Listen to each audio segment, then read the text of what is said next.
una advertencia. Este es un tema muy espinoso para los cristianos. Es un tema que ha generado mucha controversia, sobre todo últimamente. Yo he podido leer varios libros. La controversia más inicial fue, más actual, fue una de un libro que se llama Love Wins, de Rob Bell, que es un libro donde planteaba el universalismo, es decir, que al final todo el mundo va a ser salvo, ¿no? Es el tema del universalismo. Él no confirma esto, pero sí que lo plantea. A raíz de esto, otros grandes teólogos como Francis Chan, que es un teólogo muy importante y muy reconocido, conservador, él responde con un libro que también tengo por ahí que se titula Eliminamos el infierno, y junto con otros teólogos genera un diálogo teológico acerca de este tema, ¿vale? Así que vamos a abordarlo sobre todo desde un punto de vista bíblico, el tema del infierno, y os he puesto en la ficha, después de la advertencia, no voy a sentar dogma en esta colina, simplemente voy a plantear algunas cuestiones y vamos a poner en tela de juicio, y lo vamos a dejar esta semana en stand-by, con la Biblia en la mano, sin ninguna pretensión, sin asentar dogma ni nada de eso, pero ya te digo, como serán 2 sesiones, os pido paciencia, os pido concentración, y he puesto aquí rigor teológico e intelectual, ¿de acuerdo? Veremos mucho la Biblia, que es al final nuestra base, nuestro fundamento para todo. Y la siguiente pregunta es, ¿por qué es importante para la apologética el tema del infierno? Bueno, si habéis tenido alguna conversación con no creyentes acerca de Dios, tarde o temprano siempre sale esta idea de, bueno, sí, pero si Dios es amor, ¿cómo es posible que Él vaya a tener a personas en el infierno para siempre? ¿Vale? ¿Cómo un Dios de amor va a tener gente en el infierno? O, por ejemplo, también han dicho la cuestión de, o sea, que por 80 años de vida, mi castigo debe ser una eternidad, entendiendo eternidad como tiempo infinito, de castigo eterno, y hay muchos que dicen, bueno, entonces, aquí ya la gente, no existiría la segunda muerte y los lobos en revelación, estaría mintiendo. Bueno, sí, luego lo hablamos, luego vemos, ¿vale? Vamos a prestar atención. Y hay mucha gente que dice, sí, y si estaremos en el cielo, claro, yo estaré en el cielo y, por ejemplo, si mi hijo es no creyente, voy a saber que tengo un hijo que está en el infierno para siempre, ¿no? Y estaré allí gozoso, sabiendo que uno de mis hijos está en el infierno. ¿Cómo casa eso con el carácter de Dios, con el carácter de la Escritura? Como digo, plantémonos con un rigor teológico, un rigor intelectual, dejémoslo en stand-by y os invito a la reflexión, ¿de acuerdo? Para mí es un tema importante porque supone para muchas personas una barrera intelectual, el tema del infierno, ¿vale? Así que vamos al lío. Sigo un poco de historia de la Iglesia, ¿de acuerdo? Como digo, yo no voy a dar mi opinión, simplemente voy a ir dando datos y vamos a ir deconstruyendo para construir, ¿vale? ¿Estamos listos? Si queréis podéis escribir algunas cositas ahí. Vamos al tema. La palabra infierno viene del latín infernum o inferus, por debajo del lugar inferior subterráneo, y está en relación con la palabra Sheol, que es la palabra hebrea, que es el lugar de los muertos, o también el Hades, que es el lugar de los muertos de los griegos, ¿vale? El Sheol, pero en realidad no son exactamente eso y veremos por qué, ¿vale? Tengo varios apuntes aquí que quizá para el tema de las preguntas, un poquito de historia directamente. El infierno, como tortura consciente y sin fin, no fue predominante durante los 2 primeros siglos del cristianismo. Quiero decirte, esta teología del infierno se desarrolló en la historia, ¿vale? No se puede dar tan por hecho. Había como 6 escuelas 6 escuelas de lo que significaba infierno, y una de ellas asumía esta idea, es decir, de un lugar de sufrimiento eterno, en el sentido de tiempo infinito. Solo una de estas 6. Y había teólogos en los primeros siglos como Orígenes, Clemente de Alejandría, Dídimo el Ciego, Gregorio de Nisa, Evagrio, Póntico, Diodoro, Teodoro de Mopsuestia, que sostuvieron interpretaciones del infierno diferentes a la de un castigo sin fin, ¿vale? Y bueno, esto simplemente es tener este dato histórico, ¿de acuerdo? Al comienzo de la iglesia convivían quienes, o sea, dentro de la iglesia eran creyentes todos, convivían quienes creían en el infierno, vamos a decir, clásico, que es lo que acabo de decir, y quienes no.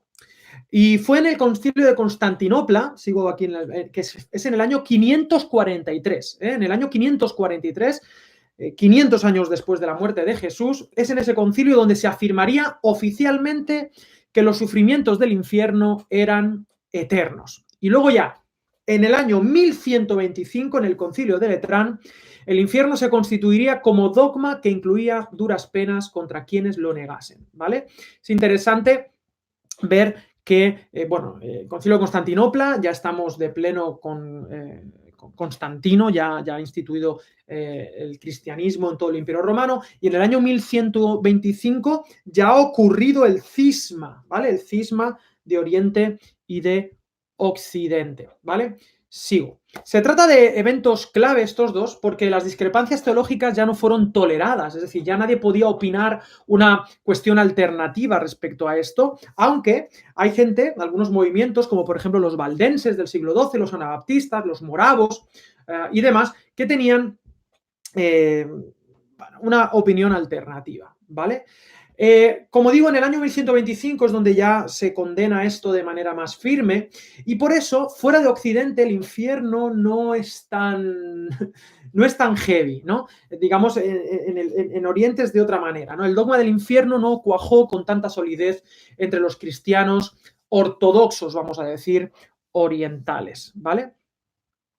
Ahora, hasta aquí el tema de la historia, lo podéis comprobar por vosotros mismos. Y luego, cuando he puesto un poco de historia de la Iglesia, después he puesto 3 posturas. Digamos que si tuviésemos que hablar del infierno para describirlo, habrían 3 posturas básicas de lo que es el infierno o lo que es el castigo, o bueno, vamos simplemente a dejarlo ahí.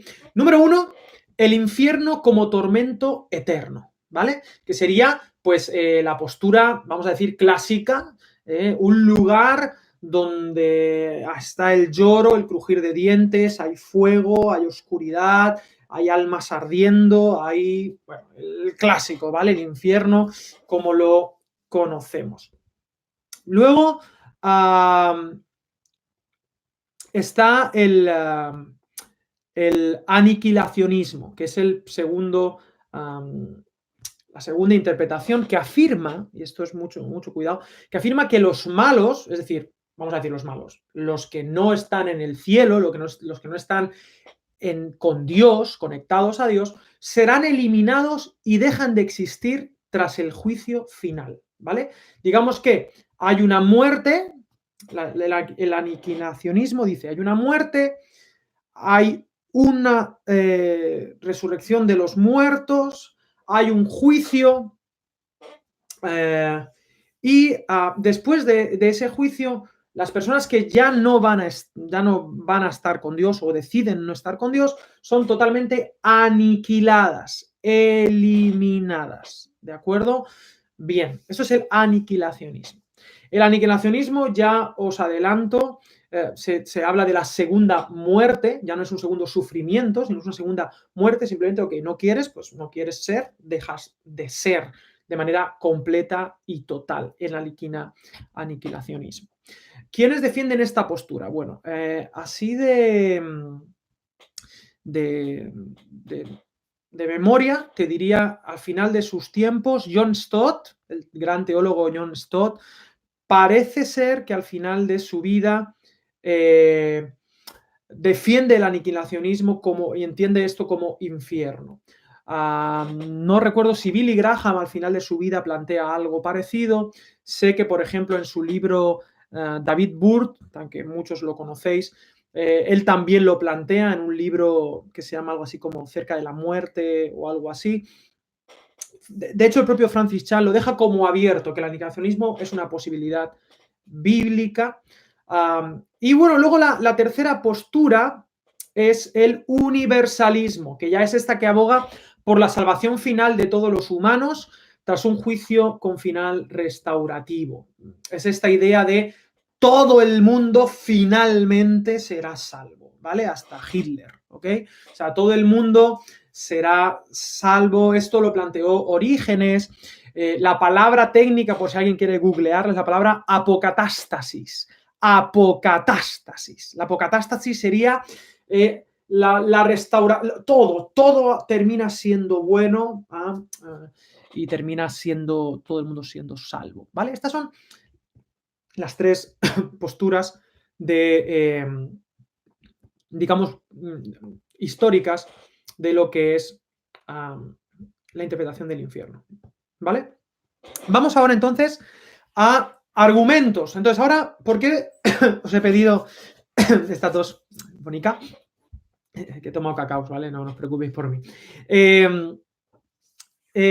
¿Por qué os he pedido que pongáis apocatástasis, Vinicio? Apocatástasis, lo voy a escribir porque es que si no, no os enteráis. Apocatástasis. Bueno, apocatástasis.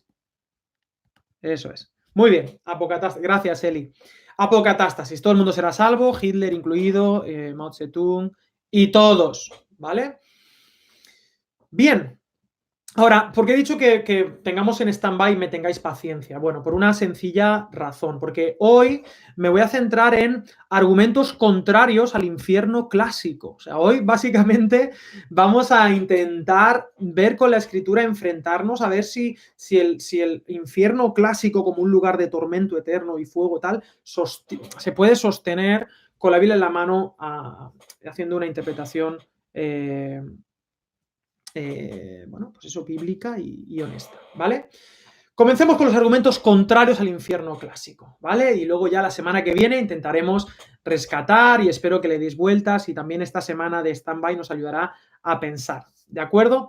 Bien, lo primero es que la palabra infierno no existe en la Biblia. Es decir, en el original no hay algo que se entienda como un lugar de castigo eterno, tal, eso es el infierno, no, sino que es una palabra latina. La palabra que aparece más cercana al infierno es la palabra Gehenna, que es lo que Jesús, cuando Jesús dice infierno, él dice Gehenna.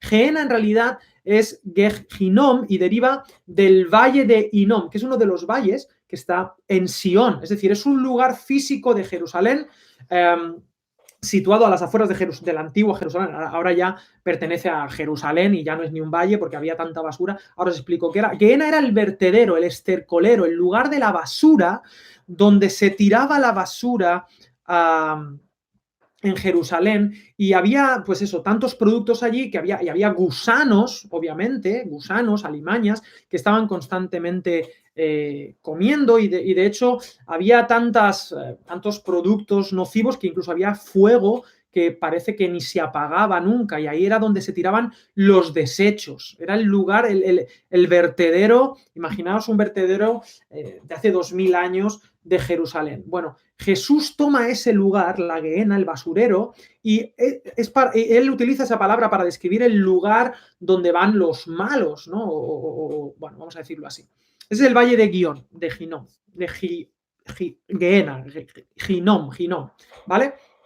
Pero es en la versión de la Vulgata, la versión latina, donde ya es infierno, ¿vale? Así que cuando la gente escuchaba a Jesús hablar del Gehenna, lo que visualizaban era un lugar terrenal y conocido a las afueras de Jerusalén. Así que se hacía difícil relacionar un basurero con un castigo perpetuo, ya que todo lo que tú echas al basurero, a la Gehenna, se consumía al poco de ser echado, ¿vale? Así que tenemos eso para empezar, a nivel de Jesús, ¿vale? Punto número 1 con el tema del infierno. Luego, con la palabra eterno tenemos también un pequeño problema porque es la palabra eón o aionos, ¿vale? En plural, o el plural eón, pero en griego es aionos. No alude necesariamente a un tiempo sin fin, sino que posee varios significados, ¿vale? Porque, por ejemplo, en Efesios capítulo 1, lo podéis buscar en la Biblia, dice, no solamente en este eón, sino también en el porvenir. Si el eón es algo eterno, no hay algo después de lo eterno. Eso está en Efesios capítulo 1, versículo 21, o en el capítulo 2, versículo 7, dice, para mostrar en los tiempos, aionos, eternidades, venideras las abundantes riquezas de su gracia. No se puede traducir eterno en los dos casos. Por ejemplo, en Judas, la carta de Judas, versículo 7, dice, habla del castigo del fuego eterno que cayó sobre Sodoma y Gomorra, pero todos sabemos que el fuego eterno de Sodoma y Gomorra ya no está, en ese lugar ya no hay un fuego eterno, fue un fuego en ese momento que destruyó Sodoma y Gomorra, pero que ya ese fuego no está, se apagó hace siglos, ¿vale? Estoy hablando de argumentos en contra, contrarios al infierno clásico, ¿vale? Digamos que se utiliza esta hipérbole rabínica, muy clásica, muy típica, para hablar de algo que va a durar un tiempo, pero no eternamente en el sentido literal, por lo menos en este ejemplo de Sodoma y Gomorra, en Judas capítulo 7. Además, si nos vamos al Antiguo Testamento, la palabra eternidad es la palabra olam, ¿vale? Y ahí podemos ver algunos ejemplos. En Génesis 17 se habla de la circuncisión como un pacto eterno, que en realidad significa un pacto perpetuo, pero claro, sabemos que hoy en día ese pacto ya no es nuestro, ¿no? Aunque sea eterno, o las ordenanzas eternas de Éxodo 27, ves apuntando, Éxodo 27, versículo 21, Éxodo 28, versículo 43, esos mandamientos eran eternos, pero su validez ahora pues es quizá discutible, ¿no? O, por ejemplo, en Levítico 6:13 dice, el fuego del sacrificio se mantendrá encendido continuamente en el altar, nunca se apagará, pero ese fuego se apagaba, la verdad es que sí que se apagaba, y hoy está definitivamente apagado, ¿vale? Jeremías 17:27 le dice, cuando habla Dios a Judá, dice, yo haré descender fuego en sus puertas y consumirá los palacios de Jerusalén y no se apagará. Es un fuego hiperbólico que hoy ya está apagado. Por lo tanto, en fin, luego en Isaías, por ejemplo, dice, el gusano que nunca muere y al fuego que nunca se apaga, ¿vale? De esto Jesús lo va a recuperar, va a hablar de gusanos y del fuego que nunca se apaga. Y es interesante que ese gusano va a ser un gusano que no muere, va a ser un gusano eterno. Quiero decirte, en el infierno aparentemente va a haber gusanos, va a haber unos animales que son unos gusanos que no van a morir nunca. Es decir, va a haber ese tipo de seres vivos, ¿vale? Si lo tomamos al pie de la letra, ¿vale? Es un gusano inmortal. Isaías 66, ¿vale? Ahora, todo eso en Isaías no se relaciona con personas torturadas eternamente, sino con cadáveres insensibles a la vista de quienes siguen vivos en esta tierra. Es decir, un gusano devora a un cadáver que a lo mejor está ardiendo en esa gehenna, ¿vale? A la luz de la Biblia, la desgracia de estos rebeldes fallecidos fue su exterminio en la tierra, no que pasaran una terrible tortura sin fin. Vamos otra vez al Nuevo Testamento, entonces. Jesús, en los Evangelios, ahí he puesto la palabra infierno, gehenna, eternidad, aion o olam en el hebreo. El Nuevo Testamento es muy interesante. Jesús, utilizando la metáfora hiperbólica, él dice, pues eso, ¿no? Que cuando dice en Mateo 13, versículo 41 y 42, describe al malo que se enfada, rechina sus dientes, se consume, dice a ese lugar de rechinar de dientes. Ahora, hay un teólogo muy importante, se llama Juan Stam, y él dice mucho, lo leo literalmente, mucho del lenguaje descriptivo del infierno tiene que ser figurado. Lo del gusano que no muere no es para sacar una doctrina de la inmortalidad de los gusanos. Fuego y tinieblas son símbolos contradictorios. Si se toman al pie de la letra, o sea, si se toma al pie de la letra, no puede ser un sitio con fuego y a oscuras, o está a oscuras o tiene fuego. Dice, pero el ardor del fuego y el temor de la oscuridad son simbolismos. Del mismo modo, en ocasiones nosotros también usamos hiperbólicamente estas frases como ese trámite dura una eternidad o aquel pueblo es un infierno, realistas de dentro de 2000 años. Además, por ejemplo, hay muchas cuestiones que si te las tomas literales de Jesús implican grandes problemas. Por ejemplo, un discípulo debe odiar a su padre y a su madre. Sabemos que Dios no nos manda a odiar a nuestros padres, sino amarlos, pero sí comparado con el amor hacia Dios, por ese sentido, odiarlo. Es un recurso que no solo usaba Jesús, sino también muchos rabinos de la época. Es la hipérbole rabínica. O, por ejemplo, cuando en Mateo 5:29, que nos arranquemos los ojos, que nos cortemos las manos, ¿no? O sea, está haciendo una hipérbole para dar una enseñanza, para que quede de manera muy vívida, grabada en los oyentes. En Lucas 9:60, deja que los muertos entierren a sus muertos. Número uno, un muerto no puede entrar a un muerto, y queda un poco mal que si se te muere tu padre, tú pases de todo. Nadie hace eso, ¿verdad? Es una hipérbole para hablar de la importancia del seguimiento de Jesús. Así que, bueno, no sé si queréis que siga. ¿Puedo seguir? Sí, ponedme que quiero que siga, porque yo aquí no paro. Estoy con textos, estoy dando textos bíblicos y todavía hay más por decir. Ahí he puesto cartas. ¿Qué hay de las cartas a los gentiles? No hay ni rastro del infierno en las cartas a los gentiles.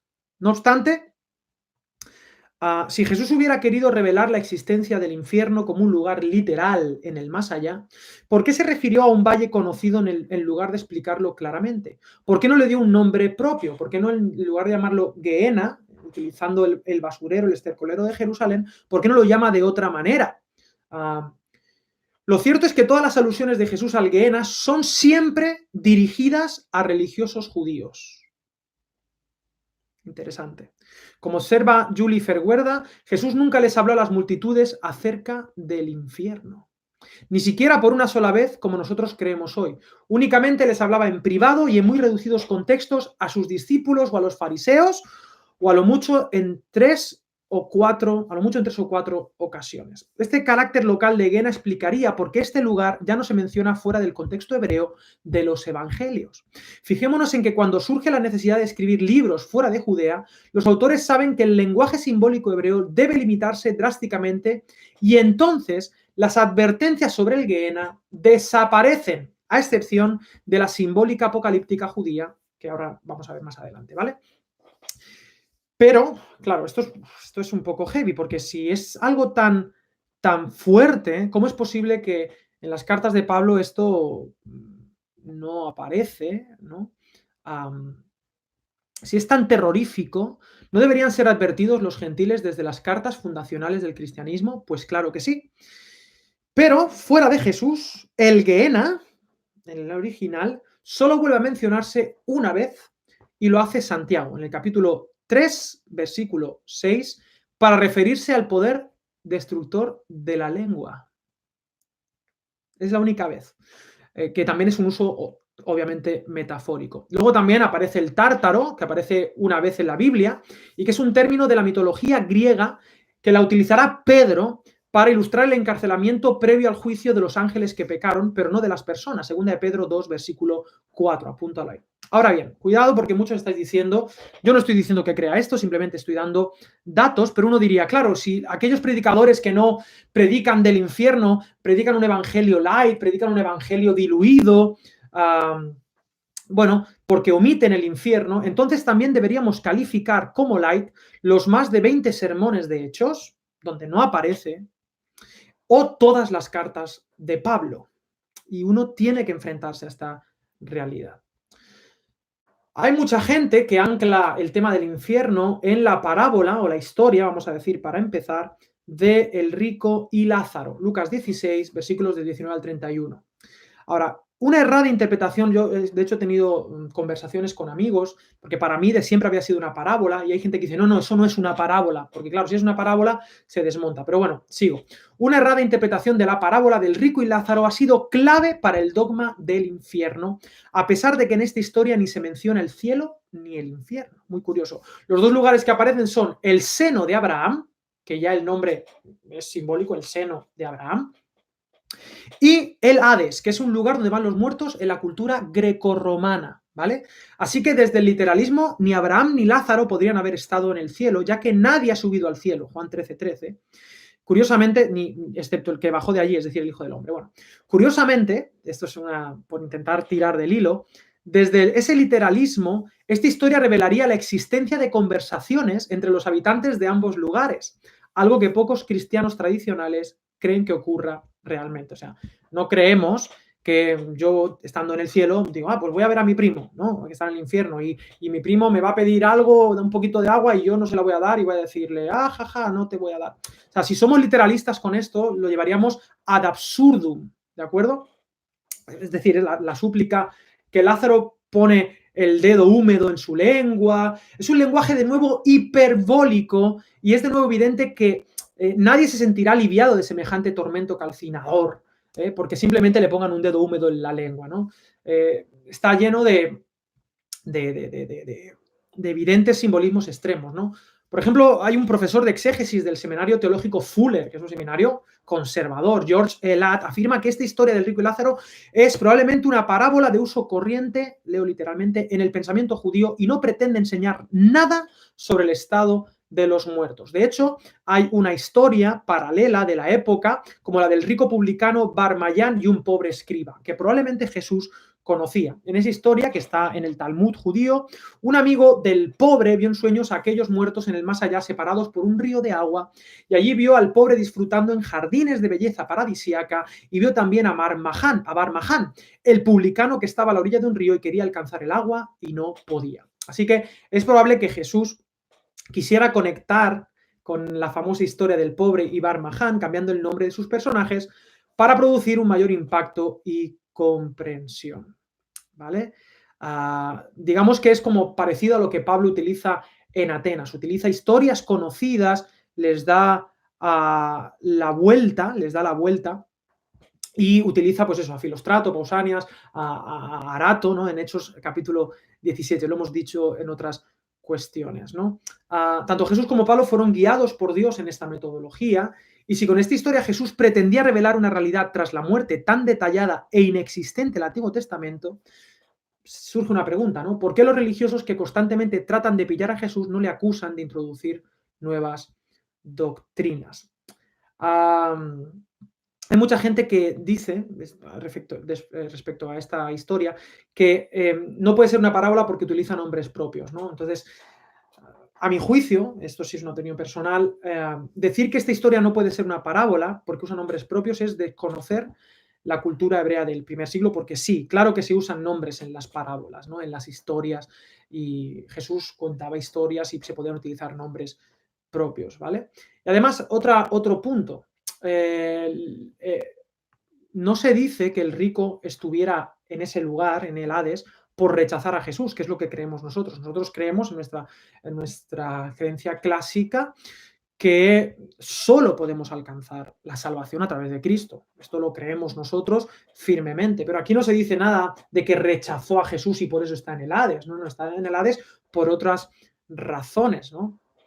Así que, bueno, a mi juicio sí que creo que esta parábola está fuera de contexto, o pensar que esto pretendía enseñarnos algo, pretendía enseñarnos a elegir a Jesús para no ir al infierno, ¿vale? De todas maneras, ninguna parábola por sí misma, solo una parábola, debe fundamentar ninguna doctrina acerca de lo que ocurrirá tras la muerte.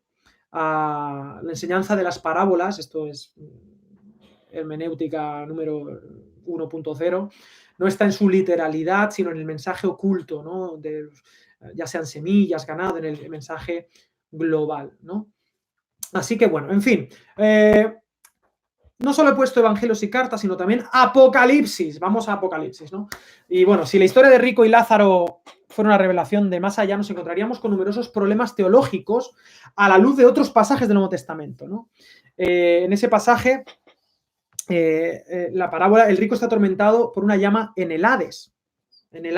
Pero, muy interesante, de nuevo os invito a que abráis vuestra Biblia, Apocalipsis 20:14 dice que el lago de fuego de Apocalipsis es un lugar diferente al Hades. Fíjate que dice, la muerte y el Hades fueron arrojados al lago de fuego. Es decir, en el lago de fuego van a echar la muerte, ¿vale? La muerte va a ir a ese lago de fuego. Y el Hades va a ir a ese lago de fuego, van a ser castigados en ese lago, ¿de acuerdo?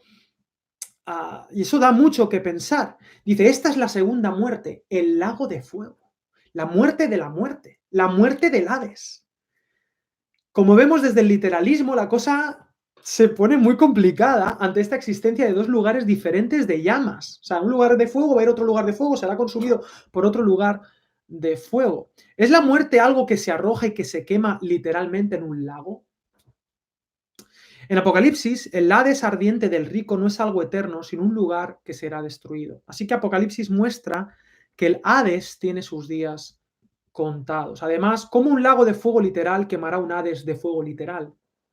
Ese lago que lo destruye todo, más bien parece el anuncio del final de todo mal y la inauguración de una era en la que ya no habrá llanto ni sufrimiento. Apocalipsis 21, versículo 4, en ningún lugar del universo.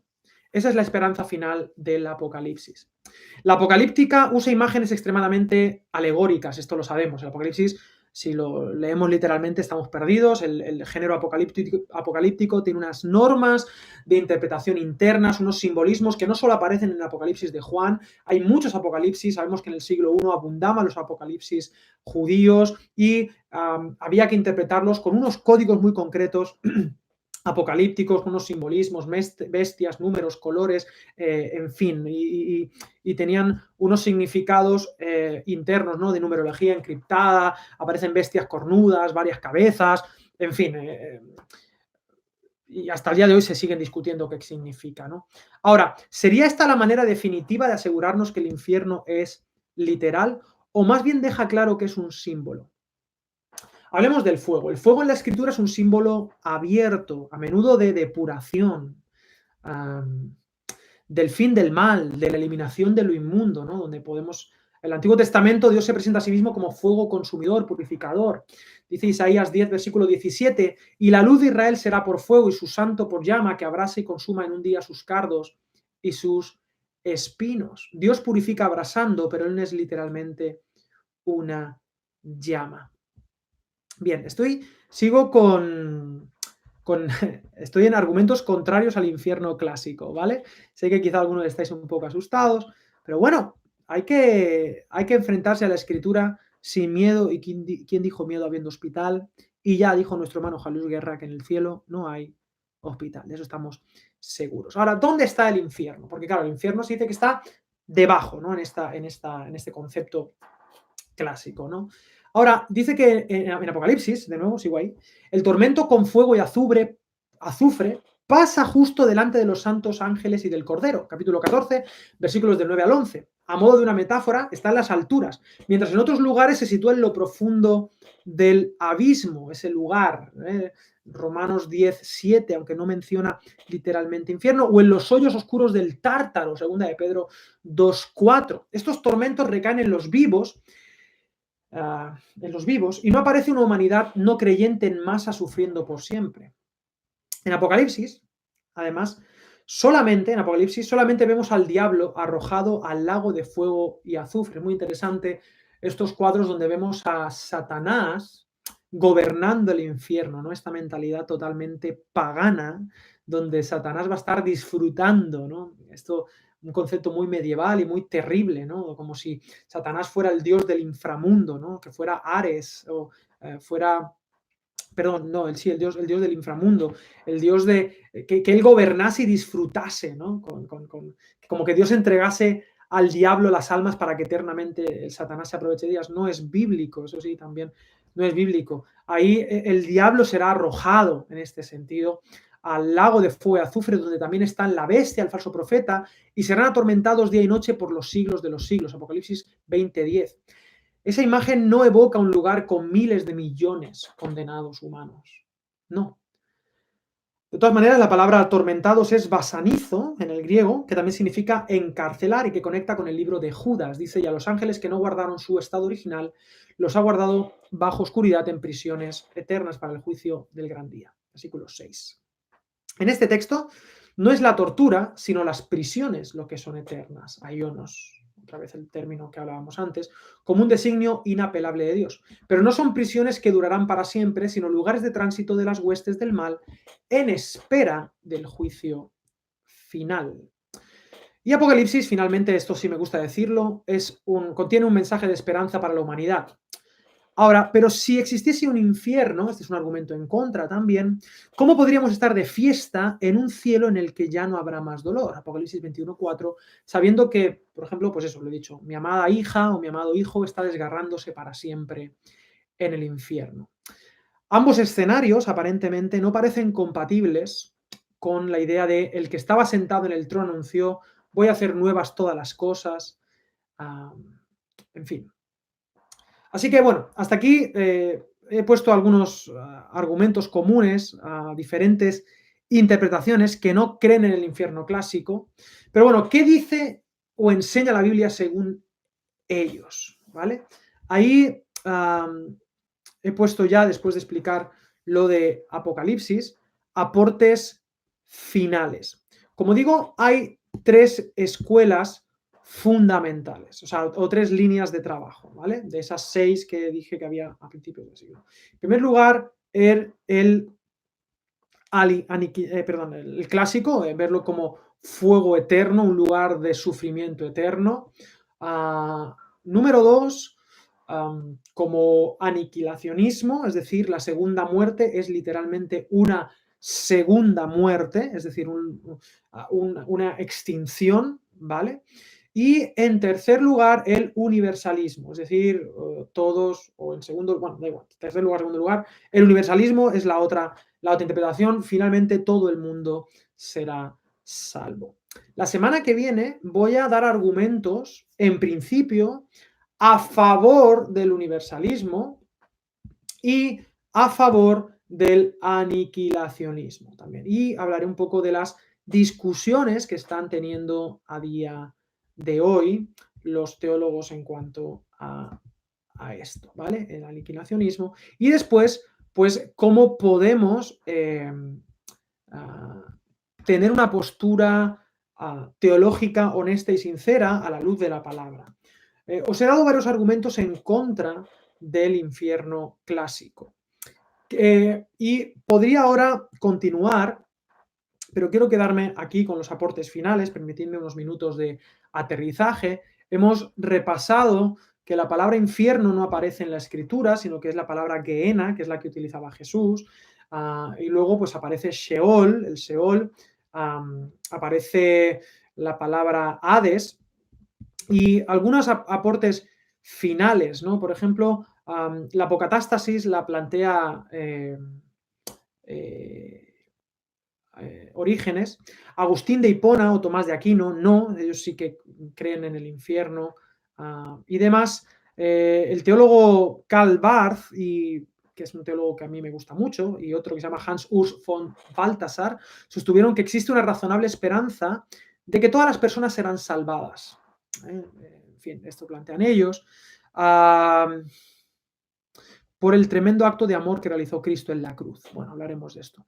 En la actualidad está esto de Rothbell que comento, pero también C.S. Lewis, por ejemplo, muy interesante, que sabéis que yo soy súper fan de C.S. Lewis, él sostiene que el infierno semeja a la celda de una prisión en donde la puerta del calabozo se cierra desde dentro y no desde fuera, siendo la intención del condenado el no querer vivir la eternidad con Dios. Es decir, que no es tanto que Dios te vaya a condenar, sino que tú mismo preferirás no estar con Dios. Es muy interesante, un libro se titula El Gran Divorcio, muy interesante, muy bonito.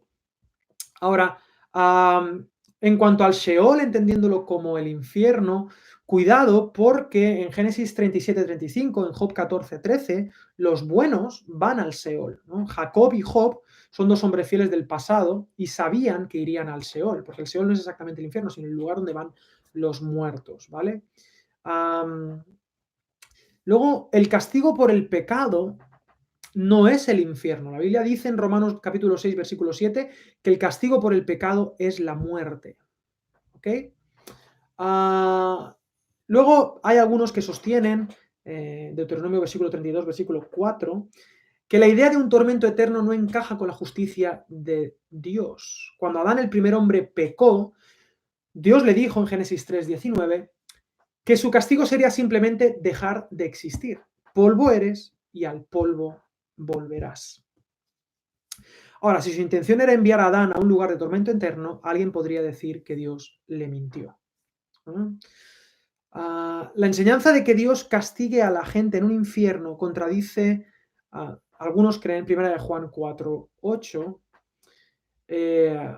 y en fin, podría decir algunas otras consideraciones, pero en cualquier caso, permitidme terminar como termino siempre, después de estos aportes finales. Jesús, Jesús. He dicho muchas cosas acerca de Jesús, he hablado de Jesús, he hablado de Gehenna como el vertedero. ¿Qué pensaba Jesús acerca de esto? ¿No? Fijaros que hasta el credo de, perdón, hasta el concilio de Constantinopla, siglo VI, no se define bien esta teología, es decir, hubo cristianismo donde no necesariamente, y esto es un dato objetivo, el cristianismo no necesariamente necesitaba de un lugar de fuego literal, eterno, para siempre, de sufrimiento de almas eternas, eternamente, ¿no? Para que su mensaje de salvación de la muerte fuera significativo, ¿vale? Esto es una realidad histórica, ¿no? Hasta no bien entrado el siglo VI y refrendado en el siglo XII, ¿no?